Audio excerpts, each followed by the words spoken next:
If your goal is to become wealthy in your 40s and potentially retire in your 40s, it's not going to happen by getting small annual raises and then contributing money into your 401k. Take a look. The way that anybody can become wealthy is by doing three things. Number one is you got to spend less money. Number two is you got to work to earn more money. And then number three is you got to invest the difference. That's how you become wealthy. And if you want to become wealthy sooner, you're going to need more money that you can actually invest, because you need money that's working to make you more money. Now, when you have money coming in without you having to go to work, that's when you can be financially free and retire, because now you have enough income from your assets to cover your lifestyle. And if you want to have this financial freedom sooner rather than later, you need more money today going out to earn you more money.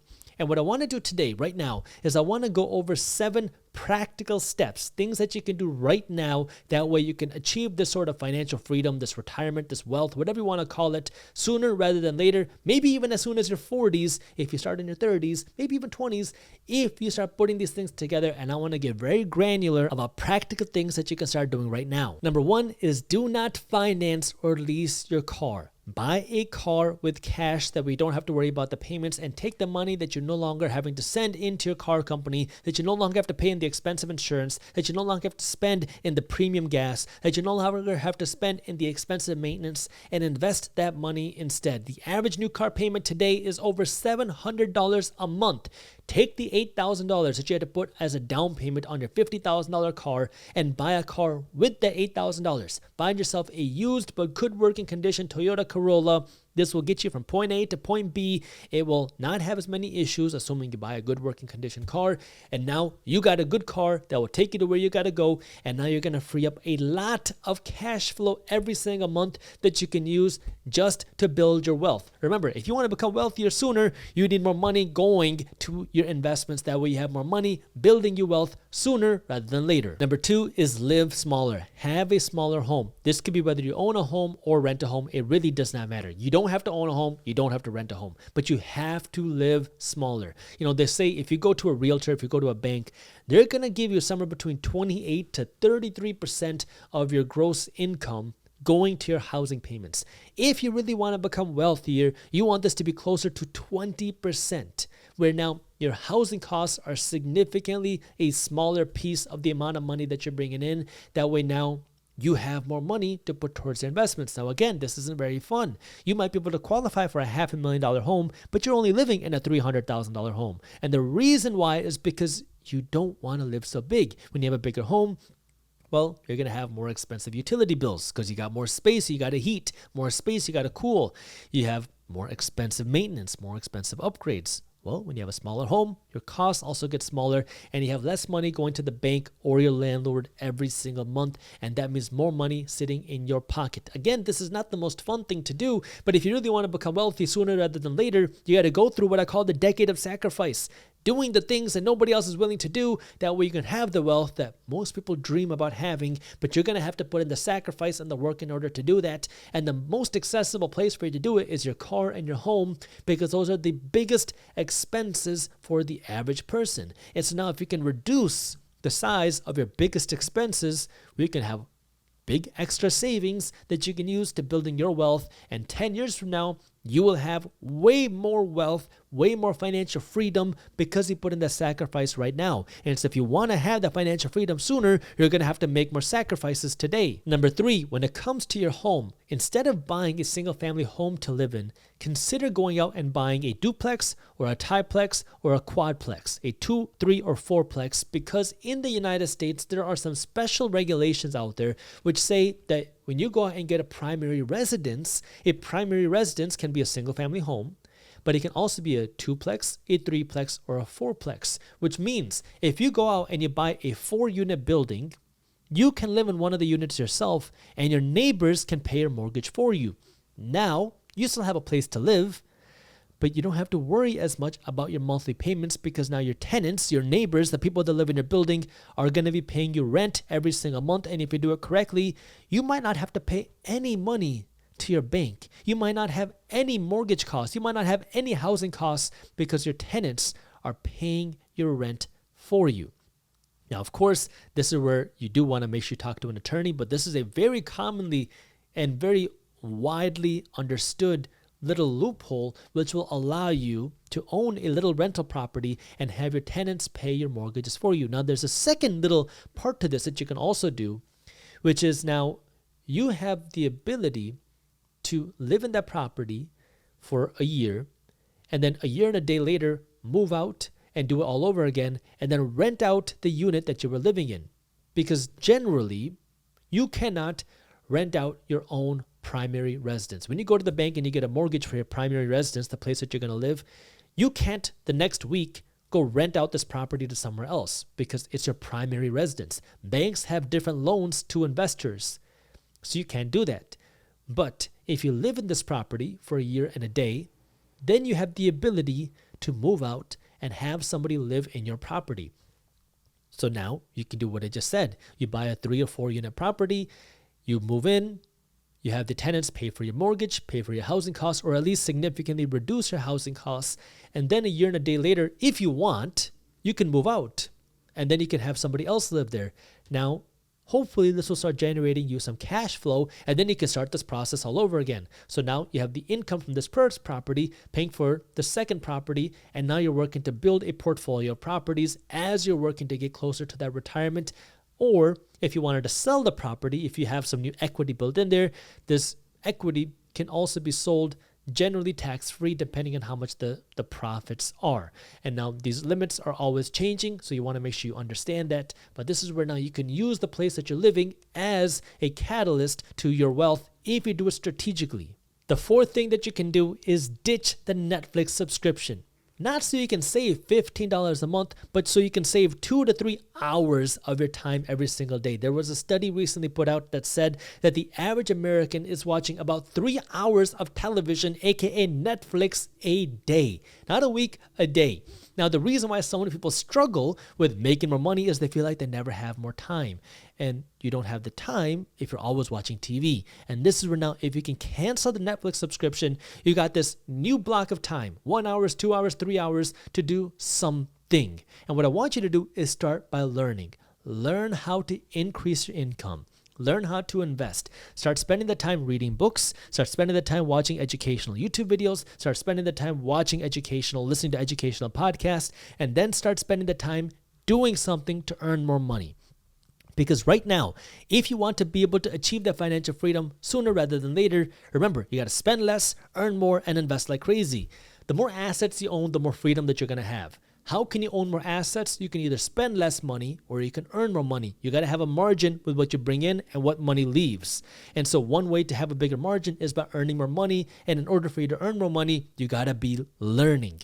And you can't learn unless you have the time. So right now, get rid of the Netflix subscription. Yeah, I know you want to watch whatever shows are on Netflix right now, but this is that time. You want to go through that decade of sacrifice so you can have the wealth that nobody else has, where you're going to have to do the things that nobody else is willing to do. And that means giving up some of that TV time, that way you have more learning time, that way you have more earning that can buy you more assets.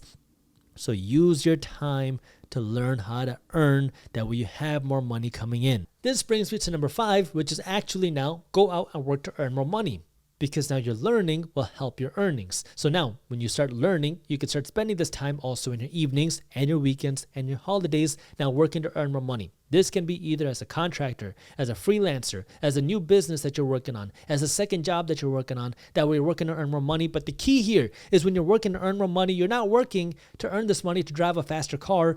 You're working to earn this money. That way now you have more money buying you more assets. Because if your goal is to retire in your 40s, if your goal is to have the financial freedom in your 40s, 10 years from now, you need to own more assets, which means you got to get laser focused on just accumulating and buying the assets. Again, this is not easy. It's not fun, but it is very exciting when you start getting closer to that goal, because then you're going to have a lot more freedom. And if you're willing to put in the sacrifice that nobody else is willing to do, you can have way more freedom than most people dream about having. And this is where right now you're going to have to work to earn more money. That way you have more money to buy more assets. You go through this like hockey stick curve where you're going to put in all this work in the beginning. No one's going to recognize it. No one's going to see it. Even you are not going to see any of the gains. Even you're not going to see any of the returns. And you're going to wonder where all your time is going, where all your efforts are going, where all your money is going.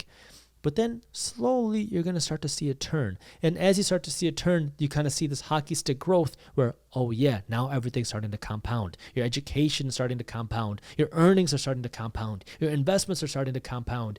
And that's what you need to be working for, is right now staying focused on spending your time, spending your money, and spending your energy working to build that wealth. And that wealth is through the right assets. Number 6 is do not get flashy with your investments, because now what's going to happen is you're going to be working hard to put money aside to accumulate these assets, and then you're going to see the cool and flashy and exciting opportunities come your way.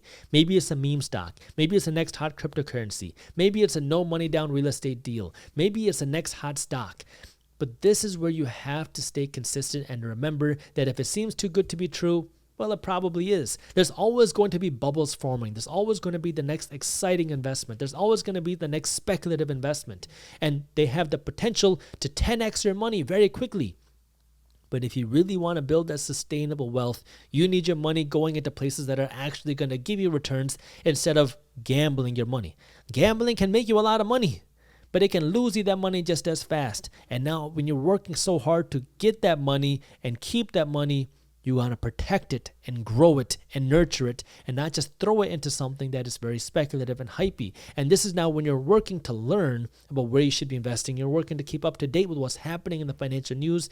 You also got to be careful to not get bogged down by all the emotions in the traditional financial media because, well, there's a lot of emotions out there. So you have to be able to cut through the noise. And the best way to do that is by reading the press releases, reading the raw data. That way you actually understand what's happening. And the next best way to do that is to join something like Market Briefs, which is my free financial newsletter, where my team is working every day to break down what's happening in the top financial news. That way you can keep up to date on what's happening when it's happening without all the emotion, without all the sensationalism. You can read it in less than 5 minutes every morning, and it's completely free. So if you haven't joined Market Briefs yet, you can go to briefs.co/market. That's briefs.co/market. And I also got the link for you down in the description below. And finally, the 7th thing that you need to do if you want to become wealthy sooner rather than later is you got to forget what other people think. Look, the world are critics. People are haters. People will judge, period. Whether you're on the internet, not on the internet, well, people are going to judge you. If you decide to do something different or not do something different, people will criticize you. If you decide to become wealthy or not become wealthy, people will hate what you do. So you might as well give people a good reason to criticize, hate, and judge you. That way you can actually have that financial freedom. Now, here's the thing. People will always have an opinion. It goes to as simple as the financial news talking about how the world is going to end or how nothing bad will ever happen. But when it comes to you now working on building your financial journey, one of the most difficult parts of becoming financially successful, which most people don't talk about, is all the criticism that you're going to have to deal with. Whether you're an entrepreneur or not an entrepreneur, you're going to have to make sacrifices. And those sacrifices will come with sacrifice. And that means people are going to look at you like you lost your mind. When you go from the BMW to the Toyota Corolla, people will look at you like you lost your mind, as if something went wrong, as if you're on the verge of bankruptcy, as if you lost your job, as if something stopped clicking in your brain. When you stop going on those vacations to Cancun, people are going to look at you like something's wrong. When you stop spending money at Gucci and Louis Vuitton and you start wearing regular clothes at Walmart, people will wonder what the heck is going on. When you stop eating out at restaurants and you start cooking food at home, people will wonder what the heck is going on. And then they're going to start criticizing. And then they're going to start talking behind your back. They're going to tell your friends, oh, I think something's wrong at their home. I think they're having financial issues. I think that they're having some marital issues. I think they're having some other problems. I don't know what's going on. He's not as fun anymore. He doesn't really care about having fun. All he's cared about is money. He's this money-hungry person. She is this money-hungry person. People will talk. People love talking. It's what they do. So this is where you might as well give people a good reason to talk, because then you go through this decade of sacrifice and then you're going to come out with the fruits of that decade of sacrifice, which is now you'll have the ability to have a much bigger and nicer home. You'll have the ability to drive a much nicer and fancier car. You'll have the ability to have the nicer and more expensive vacations. But in order for you to get there and be able to have those nice things without having to worry about the money, you got to be willing to put in that sacrifice and go through all the criticism, go through all the hate, go through all the judgment, and not worry about what they think. This is where you got to build your team, and your team is your house. You got to talk to your spouse, your husband, your wife. You got to talk to your kids and lay the foundation of what's going on and know that this is a part of it, that you're going to be making some sacrifices, that people are going to criticize you for what you do, but you're working for something bigger, and most people don't understand what that bigger is. But if you stick with it, that's what's going to give you the opportunity to have the financial freedom that nobody else has. And everyone's going to wonder then how you did it. The housing market has never been this unaffordable. At least that's according to Business Insider, who just put out an article titled "The Housing Market Has Never Been This Unaffordable for Buyers." And the reason why, according to Business Insider, is because number one, interest rates have skyrocketed so much, and number two, prices for homes have not come down. Let me read you a sentence in this article. It